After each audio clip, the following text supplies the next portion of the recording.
Hello, and welcome to another edition of Coffee Talk with immigration attorney Brian D. Lerner.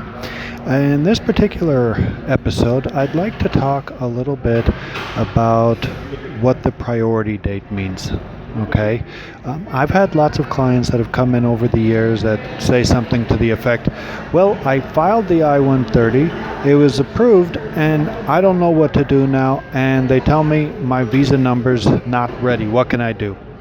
Well, first, you have to understand that there are basically two major categories of visas that are given in the United States. One, you can bunch them all together under what's known as immediate relatives. And if you happen to fall under a category known as an immediate relative, then you can apply for a visa at any time. There's no limit. Okay, there is no amount that's too much to be an immediate relative. So for example, if you're married to a U.S. citizen, you'd be considered an immediate relative. Therefore, it doesn't matter how many visas they issued this year, doesn't matter what the priority date is and the backlog is, doesn't matter about any of that.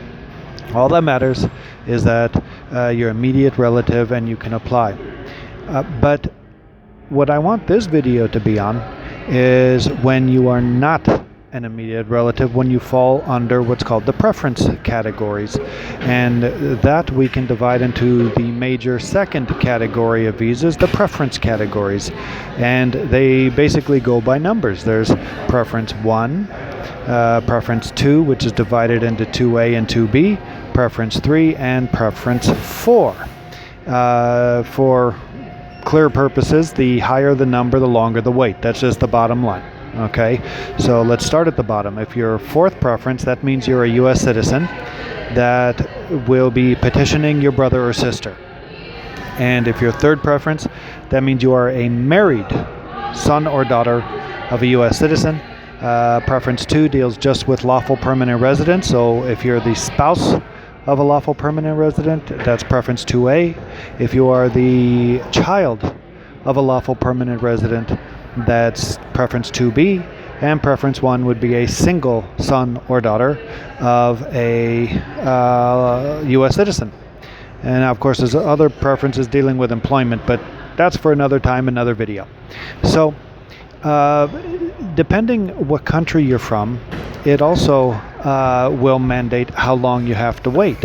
And so basically the visa chart that you can look at any time is essentially divided into these preferences: 1, 2A, 2B, 3, and 4 for family-based petitions.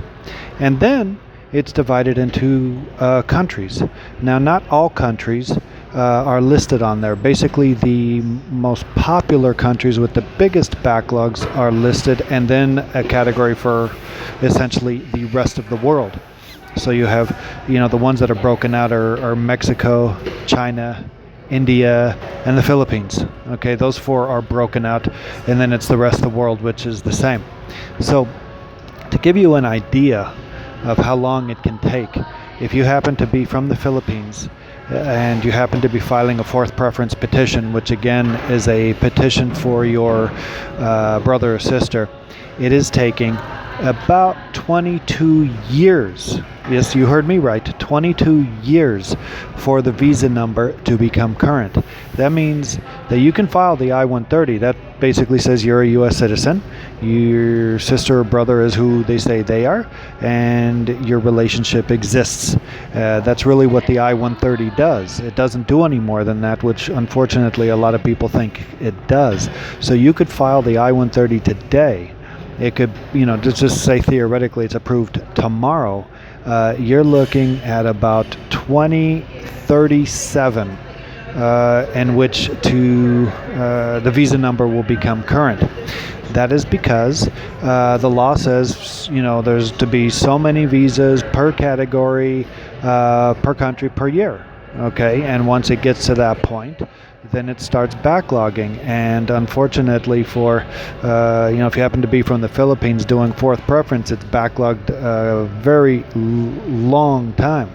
So, there's other preferences where the law, the reason it made these preferences is as it goes up in number, they deem it to be more important.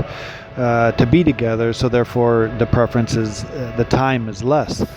So just to give you a recap, the priority date, for all intents and purposes, is when you file the I-130. Okay, and that sets the priority date. Then when you look on the visa chart, you're able to see what they are processing now, as a, and you can guesstimate how long it'll take for yours. So for example, if you look on, first preference from, let's say, Mexico, and you look and you see, and it says that they're currently processing petitions filed as of about 1999, you can guesstimate about how long yours will take.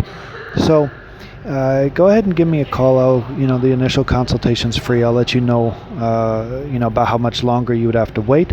But more importantly, if you find out that in fact, just because you didn't file the I-130, your, petition's going to take years and years to become current, there's lots of other ways to come in.